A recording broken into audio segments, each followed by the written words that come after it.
I met Nandor when I came to Kampala. She was the first artist to step in my studio. That's amazing. Yeah, after staying 6 months in Kampala without working on anyone. Okay, away from music, muinawe enkolagana yonna sawa yonna omuntu ayinza olaba ku mukolo. You and Nandor Love. Nandor Love. Hey. Banange. Ajagadde kibuze sagala nkirekawo nga kyanginga kubaze. Juzi twagendako mu charity show eyo mu Northern Uganda. Yeah. Kati nze am music. Your music. Nalaba saa kuleka wano bintu bino. Ziri projects.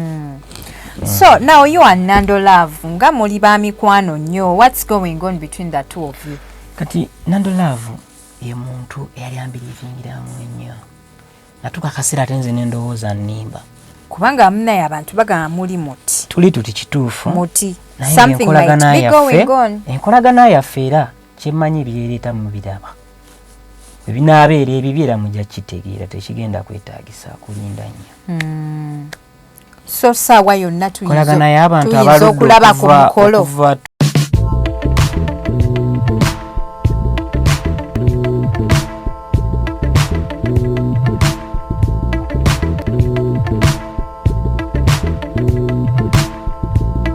Manya gange nze mukadde muzaana.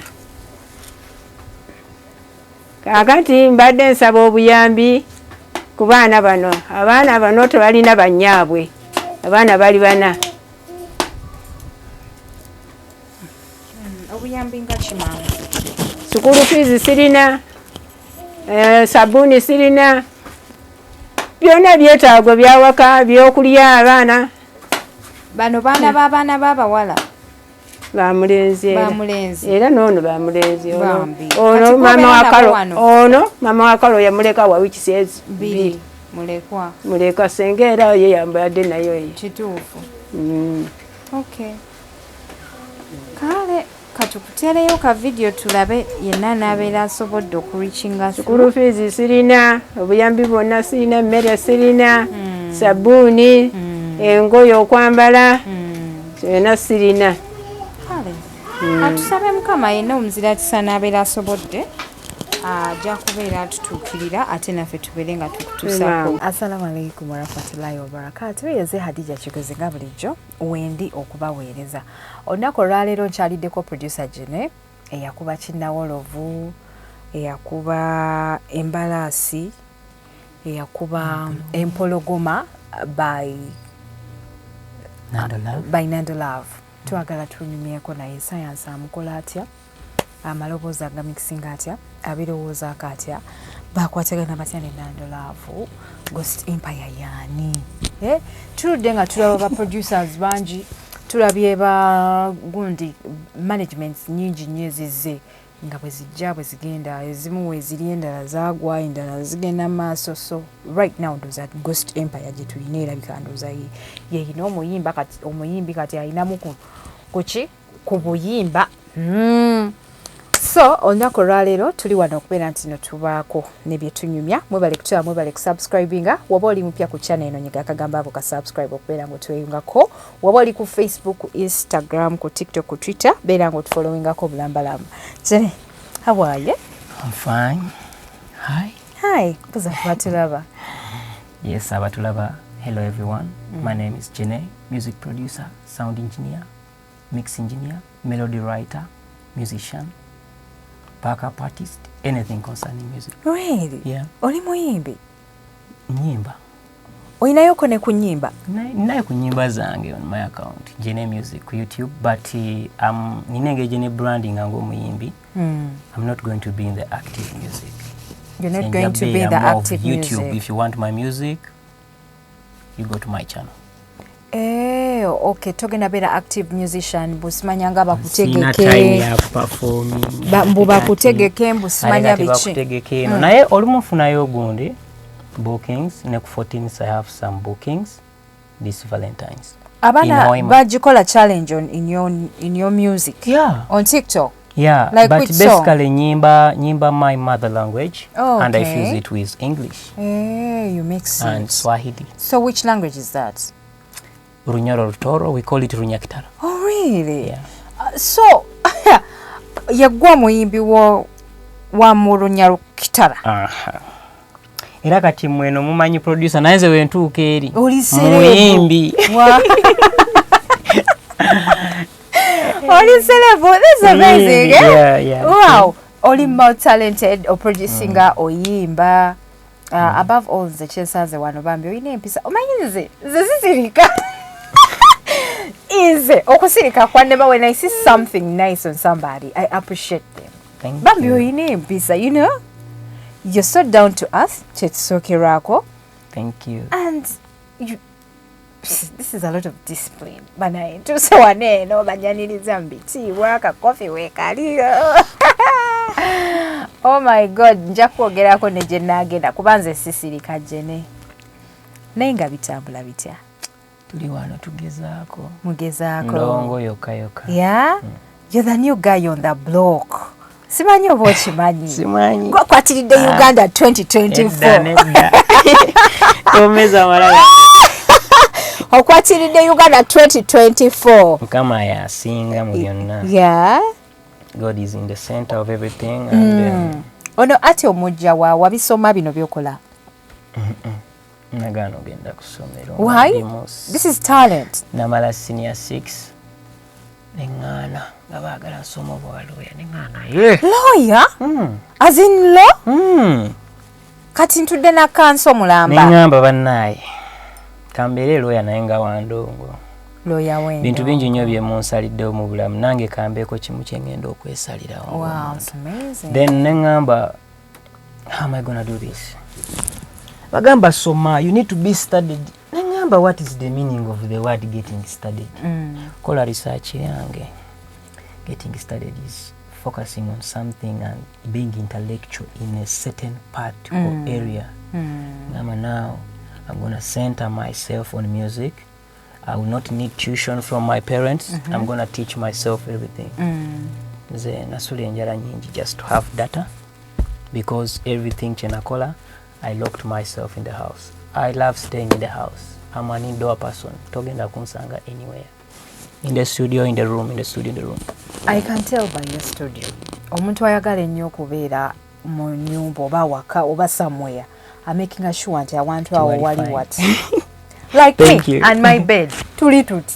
Nze ne wensiba waka.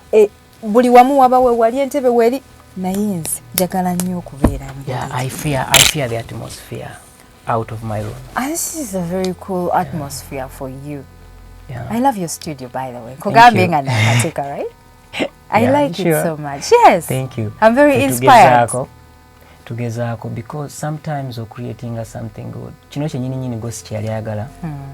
Naye tusange matching eri nagamba manyi. Kati mwetaagayo ku talent gye mwina, kati mwetaaga environment. To create. Chokka. Manifest things. Kati ye ng'omuntu yagamba kati mba muso creating bino in this environment.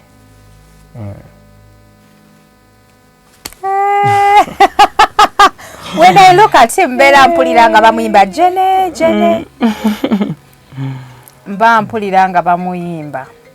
Naye, me, I appreciate your production. Thank you. I love all your productions, Zinyumide, all the music that I've heard from so many musicians. Thank you. You really have the magic. And I give you the credit. Chovola nkugambye nti yegwe okwatiridde Uganda 2020. Nedda ekyo kyonkigaanye. No, take it. I'm just playing my part. I'm just playing my part. Yeah. So how did you get in this? How did you start? This was kinda, it started in a funny way. Is it like a dream coming true? I can say. Did you ever dream of it? I can say, but the only challenge is it happened soon. So fast? Yes. Because I started everything in 2020. So personally, I believe God has been good because it has happened really too fast. I was expecting it because I'm a believer and I believe in the process. That's my problem. I believe in the process.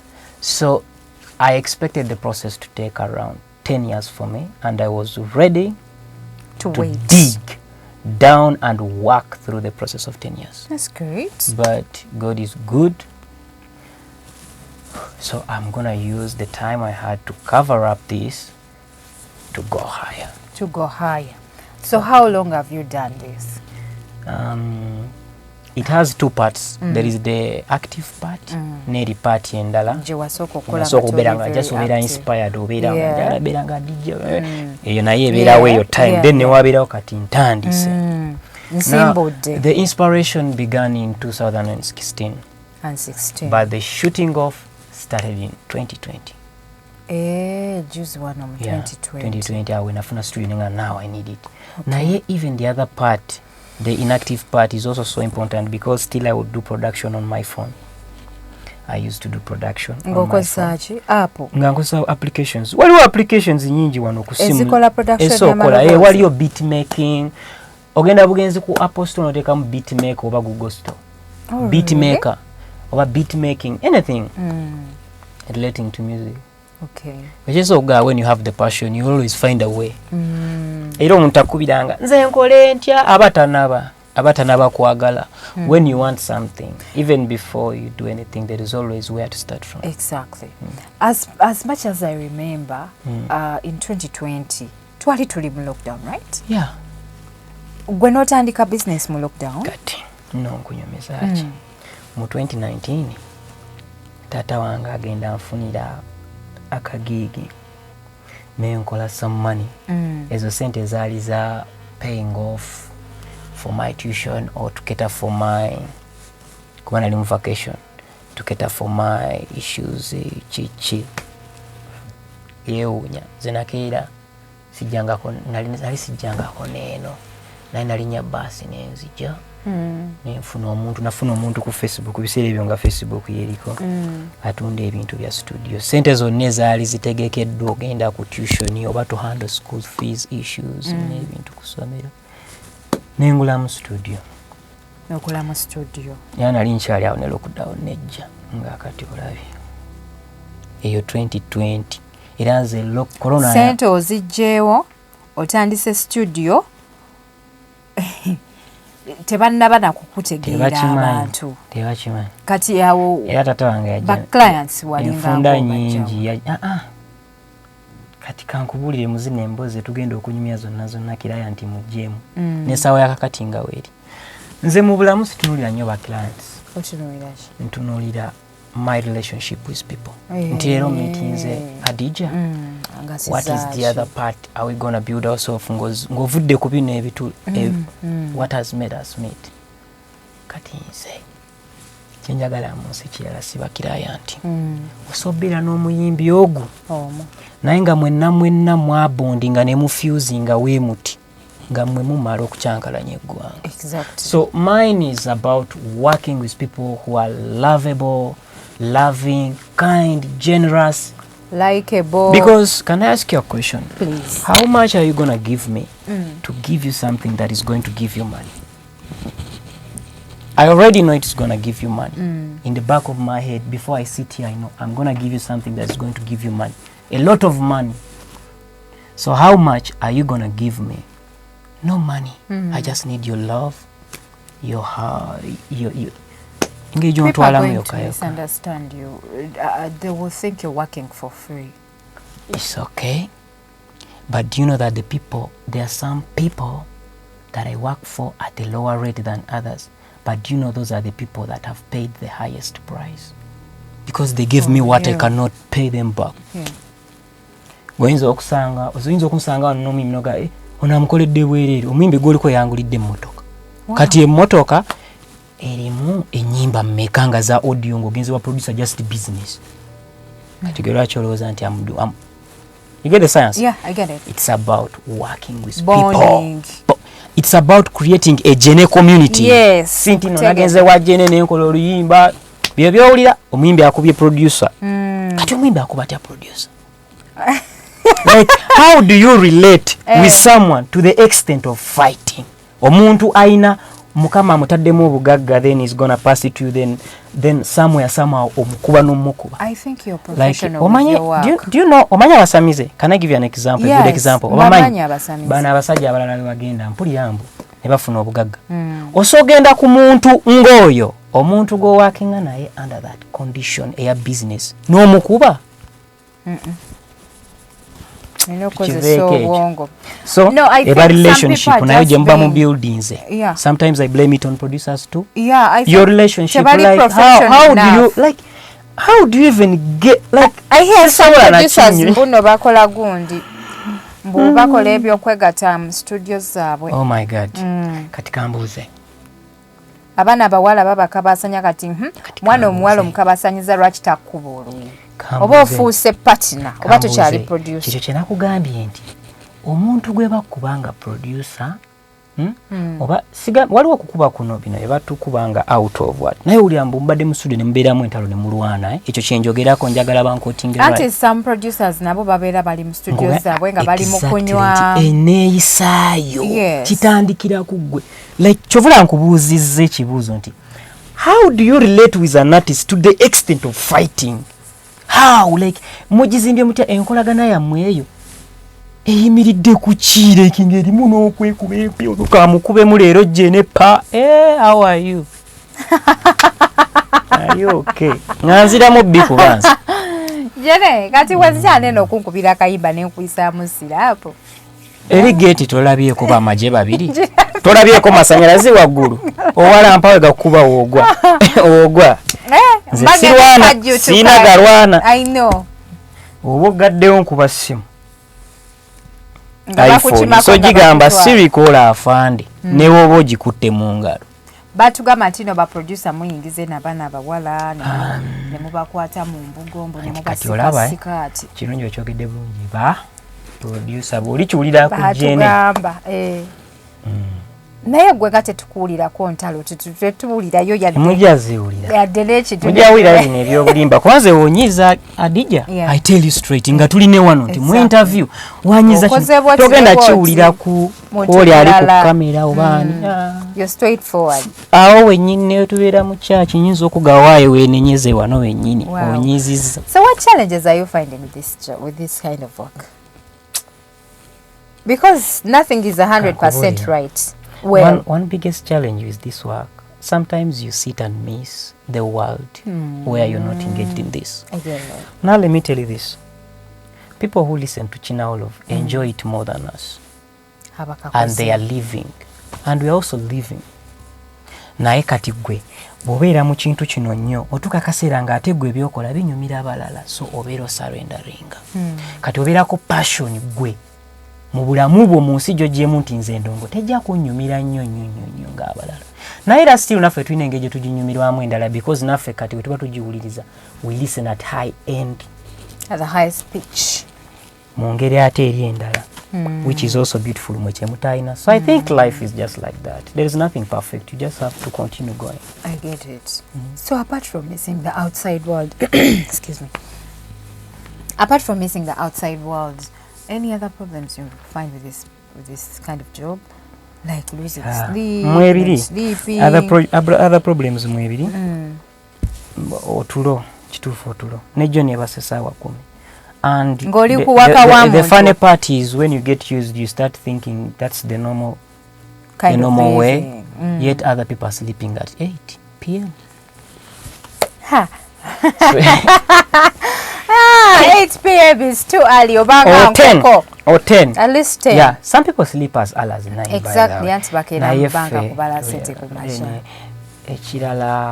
Ekizibu ekirala abantu batenze batya nnyo. Otya nnyo abantu.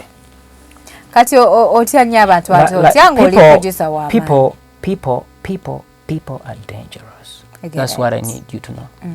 Now, as I'm working, some people may think maybe I'm eagerly waiting for many artists to come, which I am doing, but that's not the main point. I can still work on myself, improve a lot of things, and even go higher with a few people. That's my main. You see, my whole concept is baproducer bamwe musize bweru. Kalala olima gachina olovu singa twaddayo niwa. That's how I look at music. Nga tuli eyo kati. Tuli mu kwezimbira amayumba kati tuli ku birala. Nga no muyimbi tena nakuzzaako oluyimba. That's how music works in the other world. The producer kati agaggawadde omuyimbi agaggawadde ekyo kiwedde Ghost Empire agaggawadde ekyo tukivuddeko if they had to do what is really supposed to be done. So nze buli lunaku namu ekintu ekiŋŋamba there's something great I'll get in this music nekibanga tekiri ku bayimbi nga bangi. So that's the whole big version of me, how I look at music. It's not about a number of people from Kenya, Tanzania, neno jene huyo yetala ali kunyonya ali gana aliwa. I may stay here but do one small thing in this small room here that will make the whole world know crazy. That waliwo omuntu omu ali ebusaabala naye watabu ngatenga n'ababinoonyezaako tebalina mu Uganda. So nze music wenti omutunulira sina pressure w'abayimbi singa basanze wano bangi buli lunaku njogera n'abayimbi abasukka mu 5 naye it's not about the numbers please, it's about enkolagana yaffe mpola mpola ate ffenna bonna ngenda bakolera naye nga mu nkolagana ennungi. It's not about the money muzirete no. It's always the money that is challenging people. I get it. They chase little money and end up losing on bigger opportunities. Wow, that is a very good statement. People chase big money and chase little I mean they chase penny. little money. Coins, out actually. They chase coins. Yeah, achievements. Mwimbi agane naye kyasa tukirete oyagala zirya naye asatu ogenda sasulako otya studio fee, production fee, sound fee. Kubanze nga jene nsooka nenzimba oluyimba lwange myamwe sound engineer. Naye nze saagala nnyo. I don't want to carry the elephant alone. I may fall and for die. me between writing and producing. Are they the same? No, they are not the same. So omuyimba ajja n'oluyimba already and then you do the sound. It depends. Bingi ebibeerawo. Kati these days people have gone too creative to the extent of making duos. Gwolaba muyimbi kuyimba naye ng'ali duo ne producer. That they do the production together. Nga n'omuyimbi awa amagezi producer. Kano kankubiremu. That's a duo. Kati awo omuntu agamba ayagala tonton. Exactly. Era nze oba wakatuuka wano nga be free. Naye ongamba bannange ninake nawulidde mu luyimba lwamu naye kampe. Nkano nkawulidde eno. It's production. Kyova olaba. I take my time wetutandika project. Sikusuubiza nti yankya oba wiiki ejja. We have to work on it perfectly. You think about things, you manifest them and then ono bw'ojja okuyimba oba ogenda siiba olunaku lwonna. You don't come on your rush. Recordingirayo kakayimba, I want to test my voice. Jangu osooka n'otuuka. Osooka n'otuuka ne tutuulako wali ne tunywako akukunywa konna konna your favorite. Ne tubeerawo n'onnyimbiramu n'empulira eddoboozi lyo. If we need to change some lyrics. We are not on a rush. Working with me is like starting a project. Obuzibu obuliwo baziyita projects naye engeri gye bazikolamu teziri projects. So now you and Nando Love nga muli ba mikwano nnyo. What's going on between the two of you? Kati Nando Love ye muntu eyali ambiriringiramu ennyo. Natuka kaseera ate nze n'endowooza nnimba. Kubanga mnaye abantu bagamba muli muti. Tuli tuti kituufu. Muti. Something might be going on. Enkolagana yaffe era kyemmanyi byereeta mu biraba.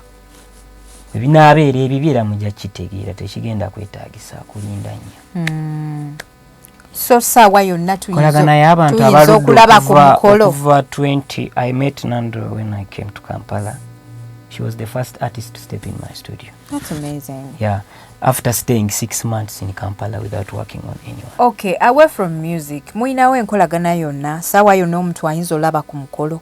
You and Nando Love. Nando Love. Hey. Bannange. Jagadde kibuuze sagala nkirekawo nga kyange nga juzi twagendako mu charity show eyo mu Northern Uganda. Yeah. Kati nze am music.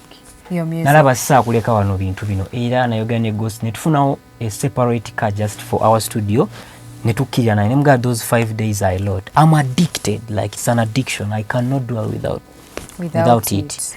Nemuga tulina twala studio kati twatuuka like we slept in very many different places. Na awamu wetwasula twasettinga studio, we set the studio in different room. Netugiteekawo ewa Nando.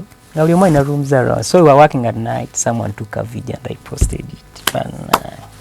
Bwenanda ali kuchitanda mubuli. Yeah, take a team mwine chitanda mubuli. Let me tell you one thing. Nando Love is my best friend. That's all I can tell you. Nando Love has been believing in me for a long time. since 2021. Nandor Love has really helped me. Omanyi waliyo omuntu aso okuyamba okwezuula nga amaanyi ogayina naye nga weetaagayo omuntu agenda naye nga weebuusabuusa. You be like, really?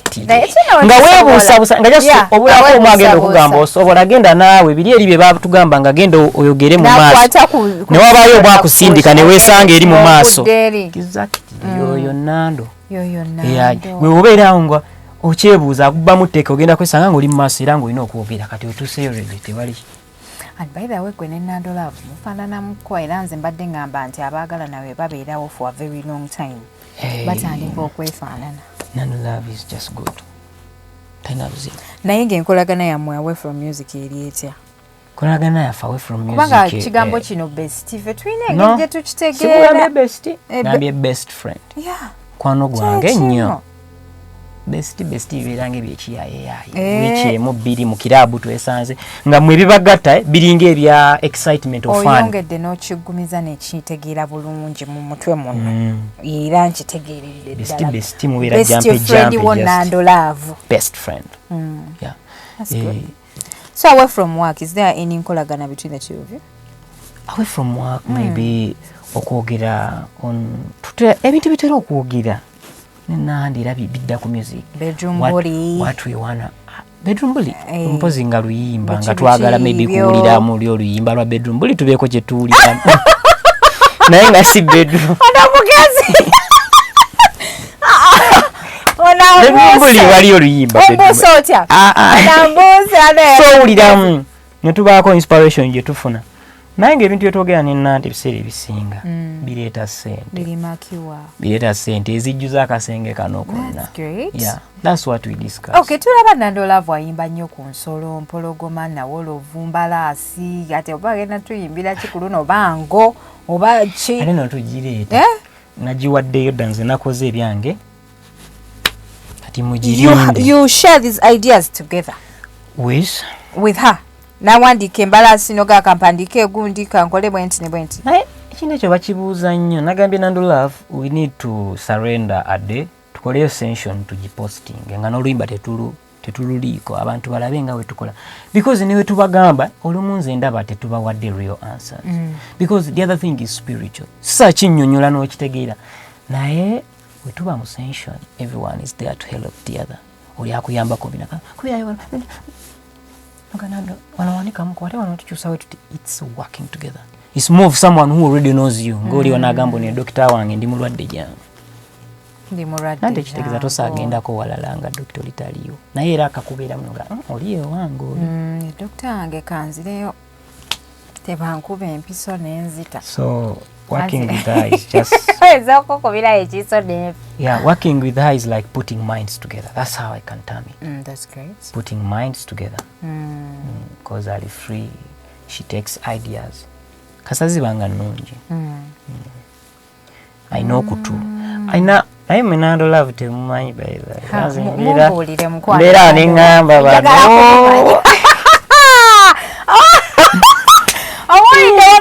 Nandor Love temumanyi mumbuli. Maze mbera mu comment section yeyo. Obeerayo ng'ola naye. Kale olumu ng'omuntu omugezi toyina kutiisa nnyo bantu about someone because bayinza obeera prepared. Ate ndesemwe toyina bbalaga nnyo nti olifala kuba bayinza okumanyiira. Bwekiri. You need to find a balance. Those two opinions are all good. Enofuna omakati awo babeeza. Babirenga bamanyi tomanyi tobasobola. Anga gokimanyi by brother. Naye era tobalaga nnyo nti obasobola kuba n'omusiru yeebuusa. Kituufu.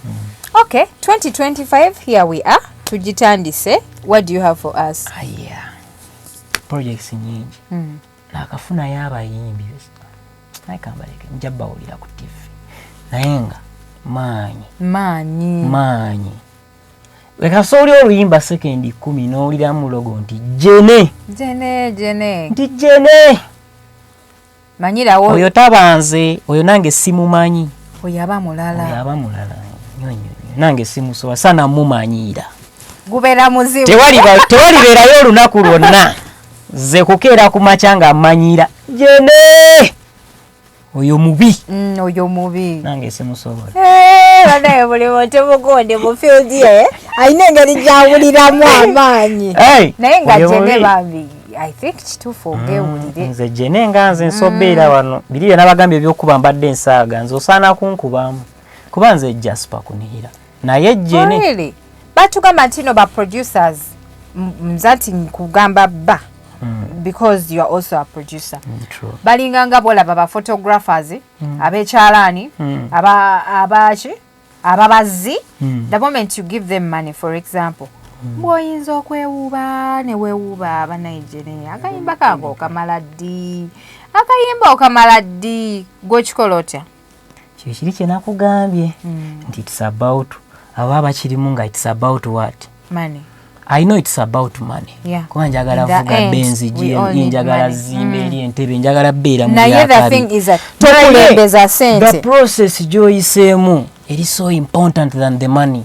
Wenzo bango olabe wali akawumbi ngogera twala emyaka ngogera twala emyaka 10 okutuuka ku kali akawumbi naye lwene isayo ne wabaawo mwakusika busina kusula mu kawumbi kutegedde kino kye bayita obutakulembeza sente but you deliver ate ekiranze sikwata mirimu mingi nze oluyimba bwe mba ndukuba ntuuka akaseera nga bano abali wano bana abatufumbira bano abatukuuma nga balumanyi nnyo lonna I give it my time waliwo obudde bwe nina okuyizamu oluyimba kozi bwe mba siri waka ne wano ninawo aw'okusula nenteekako oluyimba awo era ne lukuba oluyimba ayinza okubba mu nju awo oluyimba olwo nga ndowooleza luyimba olwo naye bannange nze yange tebiriimu kupaba sikwata mulimu mulala nga guno tegunnagwa ate it depends nina abayimbi benkoledde nga tebasasudde yadde 10 nenkukolera oluyimba ne luggwayo nenkuyita nenga akatuteese ku luno oluyimba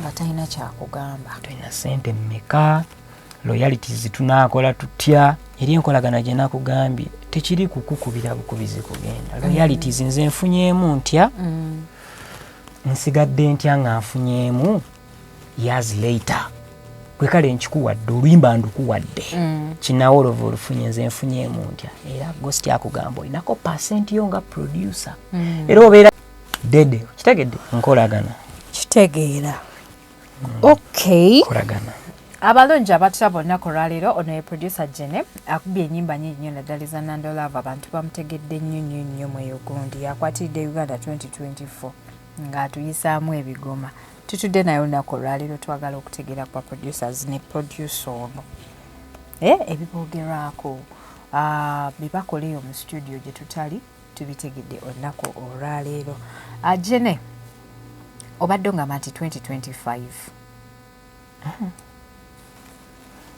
twekaabireko omanyi sawundi eyo kakamwanga twekaabireko 2025 munyweze naye ke kali kenaga nsagala batiisa nnyo muyinza okuneetegekera te saagala kwefuula fala muyinza okumumanyira nkitegeera okay yanoonya balance mwe mujja bba muwulira awo mpola mpola naye ng'era nze wendi bayimbi mujje tukole jangu n'empisa bambako nkakulabula eddogo mu production olikola otya batugamba ba producer namwe mulinga bayimbi mweroga okukamala nze engalo zange zino kyanga nzaaliwo tezimanyi kuloga kyekyo eddagala kyekyo bakola kano eno bw'obuuka wano nze ate kyoŋŋamba kyenkola gwe ŋŋamba nti bw'obuuka wano ofuulayo wesibuukewo yo yagala kufa ng'ate nfaaki ati bagambye buuka wano ofe ezo olaba waliwo ekintu kye bayita belief kyekifuga ensi gwe wakkiriza osookola kino ensonga lwaki okikola nakkiriza nsookola kino kisobola mukwano nkisobola olowooza bameka abakyagala nga tebakisobola ddo ekintu ekituukira okuyita nti kola kino buli kimu kiba kyagala ebeera callingiyo kati nze sinakudda ku stress ya protection tebandoga tebanzita bwe bali nziteera bali babasaze kati balita kinawolovu kale mutte kinawolovu eveeyo edde ku 0 views anange bro tuyisizaamu egaali ekintu ekyo naye nga mwebiri ba producers ekintu ekyo nze yensi y'eddoga ate sigiriimu kuba eddoga eryanga ate lyennina lika ye Yesu era ye yaloga gwolowooza bino byatuukawo bitya Isirayiri ye yaloga obulogo kitegeeza kufuusa yakyusa embeera ye mulogo asinga nsobola okutegeera mate simanyi nti yesu mulogo mukyusa kati omuntu akyusa atya omwenge ne gufuuka amazzi ne gafuuka omwenge teriba ddogo libeera ddogo exactly is the chief witch tewabaayo omulala yenna teri ddogo eri yesu I completely get it. Munange ffe tulabye abayimbi bangi nga bagamba nti babaloga. Just time ebe eyiseewo. Time ebe eyiseewo n'abazungu bayita. Ola n'abazungu abalina ssente ayimba n'atuuka era ne bamuggyako ebirowoozo. Era time ani ekugamba nti bw'olaba nga riziki awantu eweddewo noonyaako awalala. Exactly. Okay. Era naffe nange nkimanyi gye nesiri wano bba era kubakaabiza logo gye. I have plans for after here and very short time. Sinagamba nti long. Just maybe kiba kisa kya mukama togenda tukuba ndongo tufiirako is that it nti ne mba musiini mbeerako ne time neŋŋamba abaaye nkimanyi producer nga aba Benon wa Swanks very nice producer singa yakola n'ennyimba z'abagundi be kati siga nti paako olina okumala okwemalamu gwe owulire nti kati si kyayina yadde ekinvaamu nkutegedde bulungi so kati n'akasembayo bro nkusiibule kasembayo ebale okutuuka wano. Thank you so much for inviting me over. Waliwo ekintu ekyenjawulo omuntu okutuukawo obeera abasinga tebamanyi maanyi kituufu bwenkusanga era tuba tumeetings naye bondi ebeerawo ne energy ebeera created teba more like Me, before I leave, I want to appreciate your studio. You really have a beautiful studio. Thank you very much. Naye beauty yo togifaako nnyo. Ekiri mukali akuuma kali. Akakeerwa akakaka. Ne wano mukama kye yateeka wano. Kyekisinga kuba nja kulagako obufaananyi nja bukuteerako ku WhatsApp. Studio yakola empologoma yeewuunyisa. Because empologoma is our breakthrough. Yali ya mukatanga. I have it on kuchitanda like was a very very small studio. Very small. It's not like small, it's just like no studio, like there's nothing, but we can tell you that seat. Chikola. So thank you for appreciating for the beauty. But the biggest beauty. I love your studio so much, Bananga. I'm very inspired. Thank you very much. Anytime soon. Yangu tukubendo. Okuyimba kwangu nnyo. Oh yeah? Ate goso tukuba R&B. Yabeera takatinga kayimba akaani. Nga wimba bwantale. Lydia Jasmine. Irene Tale. Jasmine. Obwalaafu Oh, this. Doesn't make yakuba Afro. But when I was growing up, I thought I would be a musician, but it you turned can out still to be be that I'm not. No, let me tell you. Anti nali nyimba nnyo manyi bino ebyokuyimba ku ssomero solist story ayina ennimba gy'alimbamu abantu. Senna ekintu kye ŋŋamba abantu. Tombuuza like people come. I want to be. Don't ŋŋamba you want to be producer. Ŋŋamba I'm already producer. How can you improve? Buli wootuuka time nga olina okukola ekintu n'otakikola. Man by nature tadda mabega. Agenda mu maaso kyovula omuntu wabeera kino era asigala wabeera omubi bannange kyuka beera omuntu omulungi kasitoogaana gweno era mani by nature tadda amabega kati wali wakirowooza wali walina okuyingira studio as a kid at school kusomero nali ndi ate wakula kati when akula I'm into news I've not tried singing. Can we try it? Yeah, maybe. We have a new artist, Adija Chigozi. I want to try you. Jene. I want to try. I'm going to try. No, YouTube you used a very wrong word. Trying. When you come here, even when you just talk. But I hate showing it to people that even when you just talk, your song will be good. Eh? Because they will now overtalk. But because here we have everything that takes for you to get a good song. Buli chimu. If it is the anything abawandiisi we bali olimba ne bateredde tubaleeta ne batula ne baziwanda because everyone is doing everything out of love. Very simple classic studio. Ogenda mu studio z'abantu nosanga abazindalo nosanga gandulu I love keeping it simple. Sagala nyo bintu biri too much. Honestly, it is, and very classic. Kale, banange Jenny, ngenda kusibula nja kujolala nkukyalireko another time. Yeah, sure. So sibula ku bantu mkwano. Banange. Kyemulina mmanya. Msanyufu nnyo kubeera nammwe wano, kwogerako nammwe. Era nze abayimbi bonna oba olina omwana ayagala oyimba oba oyagala yiga piano gwe buli kimu kyonna kyonna ekikwatagana ku music, provided you have the respect, the discipline and the talent and the passion. Jene Music wali. You sign out. Okay. Peace and love. Yeah. Abalungi abatulaba ku HK Media, yenze Hadija Kigozi nga bulijjo, tubadde ne producer Jene. Abamulabyeko Jene. Amalakula babulikade. That's the guy behind the song and so many songs. So, mwebale kutulaba, mwebale kusubscribinga, woba oli mpya ku channel nga kugamba ku subscribe okubeera otweyungako, woba oli ku Facebook, ku Instagram, ku TikTok, ku Twitter, beera nga otufollowingako bulambalamba. Neyanza nnyo bakwano, assalamu alaikum.